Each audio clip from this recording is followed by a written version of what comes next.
अरे लागलं का नाही नियोजन गाडीचं टाइम तर उशीर झाला, तर बघ- काय भावा कुठे निघालाय, काय गडबड? अरे 6 जून आहे उद्या, ती तयारी चालली राज्याभिषेक जायचं नाही उद्या. 6 जूनला राज्याभिषेक येतो का? मग कधी येतो ते जाऊ दे, शिवशक कधी चालू होता? शिवशेक? ते काय असतं? वा, चल ह्या विषयावर आपण बसून बोल. आता मला एक सांग बरो, आपली हिंदू सण हे कशानुसार येतात? तिथीनुसार की तारखेनुसार? तिथीनुसार. बरोबर. हा. आता दुसरं मला सांग, आपल्या घरातला एखादा व्यक्ती गेला म्हणजे मेला, त्याच्यानंतर त्याच्याबरोबर श्राद्ध असेल किंवा पुण्यतिथी असेल, हे आपण कशानुसार करतो? तिथीनुसार. बरोबर, तिथीनुसार. छत्रपती शिवाजी महाराजांनी हिंदवी स्वराज्याची स्थापना केली. छत्रपती शिवाजी महाराज हे हिंदू राजा होते. हा बरोबर. बरोबर.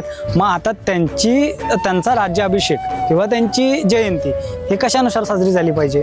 तिथीनुसार की तारखेनुसार? तिथीनुसार. का? तर आतापर्यंत मी जेवढी तुला प्रश्न विचारले त्याची तुझी मला उत्तर काय आली? तिथीनुसार. इतिहासात असा तिथीचा काय ठोस पुरावा आहे?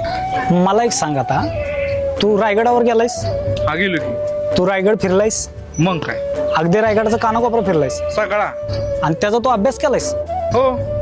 पहिली गोष्ट, तर तुम्हाला प्रश्न नाही विचारला पाहिजेस तरी तुला मी सांगतो, तू रायगडावर जगदेश्वर मंदिर बघितलेस? हा बघितलं की. मग त्याच्यावर लिहिलेला शिलालेख कधी वाचला नाहीस?